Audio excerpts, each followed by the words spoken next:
Hollywood silver screen presenting west side story. 1957 में New York के jet gang के leader reef अपने लोगों के साथ एक दुकान से पेंट चुराकर बास्केटबॉल ग्राउंड में लगे प्यूर्टो रिको के झंडे को खराब कर रहा था, क्योंकि उनके हिसाब से यहाँ पर इन लोगों की कोई जगह नहीं है, क्योंकि ये लोग बाहर के देशों से आए हैं। जब ये बात शार्क गैंग के लीडर बर्नार्डो को पता चलती है तो वो उसकी गैंग के साथ उनसे लड़ने आ जाता है, क्योंकि शार्क गैंग ही प्यूर्टो रिको है। दोनों गैंग शॉन हिल पर कब्जा करने के लिए आपस में हमेशा लड़ते रहते हैं। तभी पुलिस वहां आकर उनका झगड़ा रोकती है और दोनों गैंग को बताती है कि उनकी इस लड़ाई का कोई फायदा नहीं है, क्योंकि जल्द ही उस जगह की बिल्डिंग को लिंकन सेंटर का रास्ता बनाने के लिए वहां की सरकार तोड़ देगी। रीफ अपनी गैंग को बताता है कि शार्क गैंग के लोगों की तादाद बढ़ गई है और अगर हमने जल्द ही कुछ नहीं किया तो ये लोग हमें नुकसान पहुंचा सकते हैं। इस पर रीफ अपने दोस्त टोनी से मदद मांगने जाता है, पर टोनी उसे साफ मना कर देता है और उसको समझाता भी है कि इस लड़ाई में कुछ नहीं रखा है, लेकिन रीफ फिर भी उसे मनाता है। दरअसल टोनी ने ही जेट गैंग को बनाया था और वो अभी अभी जेल से बाहर आया है, लेकिन अब उसे समझ आ गया है कि इस लड़ाई झगड़े में कुछ नहीं रखा है। इसलिए टोनी नॉर्मल जिंदगी जीने के लिए एक लेडी वेलेंटीना की शॉप पर काम करने लगता है। उसने उसकी लाइफ सही करने के लिए उसकी काफी मदद की है। रीफ उसे मनाने फिर आता है। वो वेलेंटीना की शॉप से चॉकलेट चुराकर खाने लगता है। इस पर वेलेंटीना उसे सुधर जाने को कहती है, पर वो नहीं मानता है और टोनी को डांस पार्टी में इनवाइट करता है। वेलेंटीना टोनी को कुछ अच्छे दोस्त बनाने को कहती है, लेकिन टोनी कहता है कि रीफ भी अच्छा है, बस उसका बात करने का तरीका थोड़ा अलग है। उधर बर्नार्डो के घर पर उसकी गर्लफ्रेंड अनीता बर्नार्डो की बहन मारिया को शाम की पार्टी के लिए तैयार कर रही होती है। बर्नार्डो मारिया के डांस पार्टनर के लिए उसके दोस्त चीनो को लाता है। चीनो एक सीधा लड़का है जो एक अकाउंटेंट है।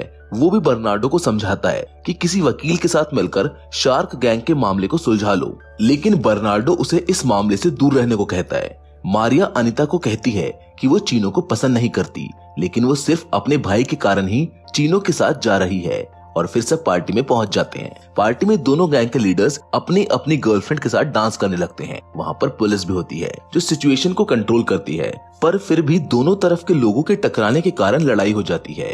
पर पुलिस और वहां का ऑर्गेनाइजर उनको संभालते हैं और उन्हें नए तरीके से डांस करने को बोलते हैं। वहां पर टोनी भी पहुंचता है।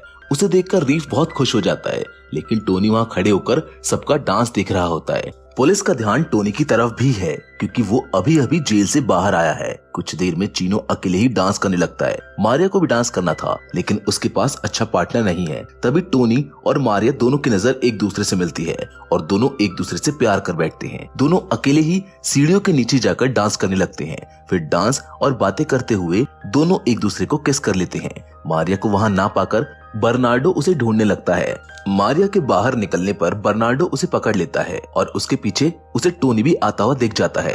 बर्नार्डो टोनी को मारने लगता है और कहता है कि वो उसकी बहन से दूर रहे, जिसे पुलिस आकर रोक लेती है। इस वजह से दोनों गैंग में झगड़ा शुरू होने ही वाला होता है कि तभी वहां पर रीफ आकर बर्नार्डो को सोल्यूशन ढूंढने को कहता है। अनीता मारिया को घर ले जाती है। दोनों गैंग एक रेल यार्ड में एक आखिरी फाइट लड़ने का डिसाइड करते हैं, जिसमें बर्नार्डो रीफ को टोनी को बुलाने को कहता है और ये फाइट जो जीतेगा इस जगह पर उसका ही कब्जा होगा।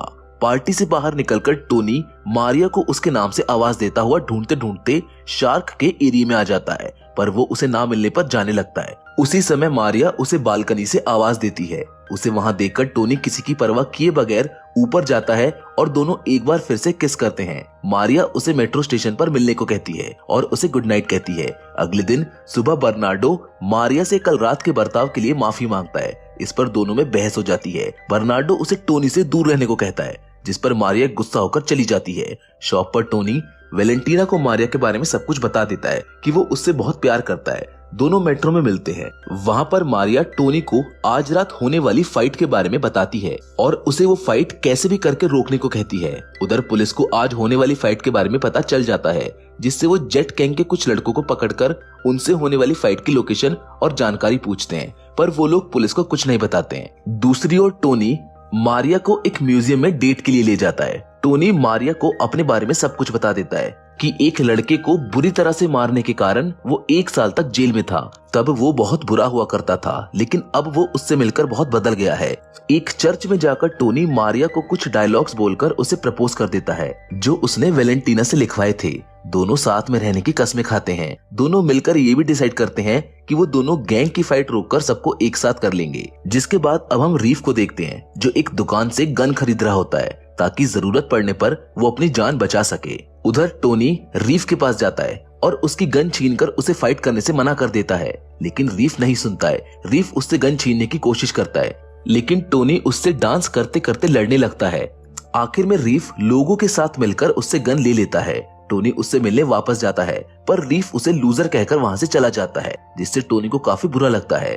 शाम को दोनों गैंग फाइट के लिए तैयार होकर एक रेल यार्ड में पहुंच जाते हैं। टोनी अंदर जाने के लिए शटर उठाने की कोशिश करता है, लेकिन वो शटर नहीं उठा पाता है, जहां पर चीनो आकर उसकी मदद करता है।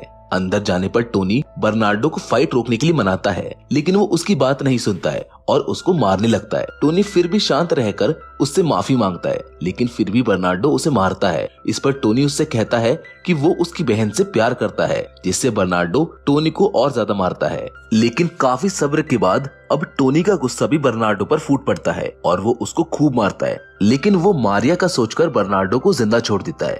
तभी बर्नार्डो और रीफ चाकू निकालकर लड़ने लग जाते हैं और बर्नार्डो रीफ को चाकू घोंपकर मार डालता है। उसके दोस्त के मरने के कारण टोनी को फिर से गुस्सा आता है और इस बार वो रीफ के चाकू से बर्नार्डो को जान से ही मार डालता है। इतना देखते ही दोनों गैंग के लोग आपस में लड़ने लग जाते हैं, लेकिन तभी पुलिस के आने की आवाज आती है, जिससे दोनों गैंग के लोग यहाँ वहाँ भाग जाते हैं। लेकिन फिर भी टोनी रीफ को छोड़कर अकेला नहीं जाता है, इसीलिए उसके लोग भी उसको ले जाते हैं। चीनो भी बर्नार्डो के पास बैठा रहता है और रीफ की गन लेकर वहाँ से भाग जाता है और पुलिस को वहाँ सिर्फ रीफ और बर्नार्डो की लाशें मिलती हैं। उधर मारिया को काम करते वक्त टोनी की याद आती है। तभी वहाँ चीनो आता है और मारिया को बताता है कि टोनी ने बर्नार्डो को जान से मार दिया है।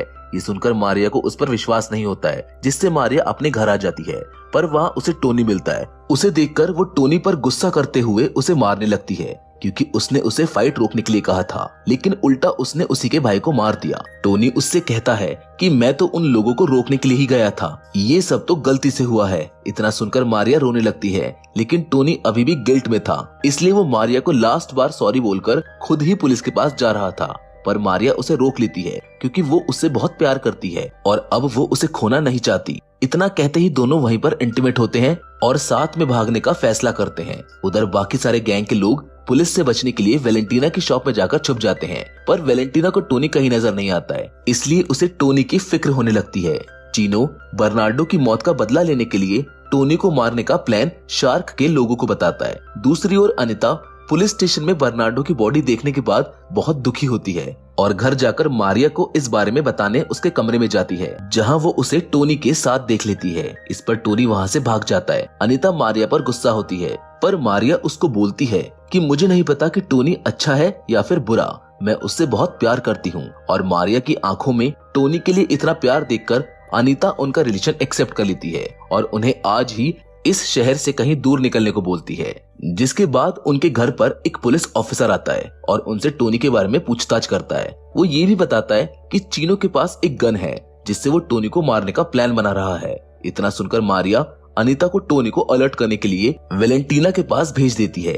अनिता वेलेंटीना की शॉप पहुंचती है, पर जेट गैंग के लोग मिलकर उससे जबरदस्ती करने लगते हैं, क्योंकि वो उनके दुश्मन बर्नार्डो की गर्लफ्रेंड थी। पर तभी वहाँ वेलेंटीना आकर उसे बचा लेती है। अपने साथ ऐसा सलूक होता देख गुस्से में अनिता जानबूझकर झूठ बोल देती है कि मारिया मर चुकी है और उसे चीनो ने मारा है, ताकि टोनी गुस्से में चीनो के पास जाए और चीनो उसे मार डाले। मारिया की मौत की खबर सुन वेलेंटीना और वहाँ खड़े लोग बहुत दुखी हो जाते हैं और वेलेंटीना उन सभी को अनिता के साथ जबरदस्ती करने के लिए वहाँ से निकाल देती है। उधर टोनी शॉप के नीचे मारिया के साथ भागने के लिए पैकिंग कर रहा होता है, लेकिन वेलेंटीना वहां आकर उसे मारिया की मौत की खबर सुनाती है। ये सुनकर टोनी रोने लगता है और गुस्से में बाहर निकलकर चीनो को आवाज लगाते हुए उसे ढूंढने लगता है। इतने में वहां पर मारिया भी आ जाती है। मारिया को जिंदा देखकर टोनी बहुत खुश होता है, पर चीनो भी वहीं छुपा हुआ था, जो टोनी की आवाज सुनकर बाहर आता है। अब चीनो पीछे से टोनी को 2 बार शूट कर देता है, जिससे टोनी मारिया की बाहों में अपना दम तोड़ देता है। तभी वहां पर दोनों गैंग के लोग आ जाते हैं। मारिया गुस्से में चीनो के हाथ से बंदूक लेकर उन सबको मारने की धमकी देती है, पर उसमें ट्रिगर दबाने की हिम्मत नहीं थी। मारिया बहुत दुखी होती है, लेकिन उसको पता है कि इस लड़ाई का अंत नहीं है, इसलिए वो सबको एक साथ रहने के लिए समझाती है। इस पर सब लोग मान भी जाते हैं और आखिर में दोनों गैंग के लोग आपसी दुश्मनी भुलाकर एक हो जाते हैं। जिसके बाद अब ये सारे लोग टोनी की बॉडी को उठाकर वहाँ से ले जाते हैं, जहाँ अब पुलिस आ गई है, जो चीनो को अरेस्ट करके वहाँ से ले जाती है। और इस दुख भरी एंडिंग के साथ ये मूवी यहाँ पर खत्म हो जाती है। ये फिल्म हमको एक बहुत ही इम्पोर्टेंट मैसेज देती है कि अच्छाई की राह इतनी आसान नहीं होती। टोनी ने अच्छा बनना चाहा, पर हालातों ने उसको मजबूर कर दिया और आखिरी में उसे अपनी जान गंवानी पड़ी। खैर ये तो उसकी किस्मत थी, लेकिन आपकी किस्मत आपके हाथ में है, इसीलिए हमेशा अच्छाई का साथ दे। फिलहाल तो इस अच्छाई के साथ हम आज के इस वीडियो को यहीं पर खत्म करते हैं, लेकिन हम फिर से जरूर मिलेंगे एक और नई इंटरेस्टिंग कहानी के साथ। पर तब तक के लिए धन्यवाद।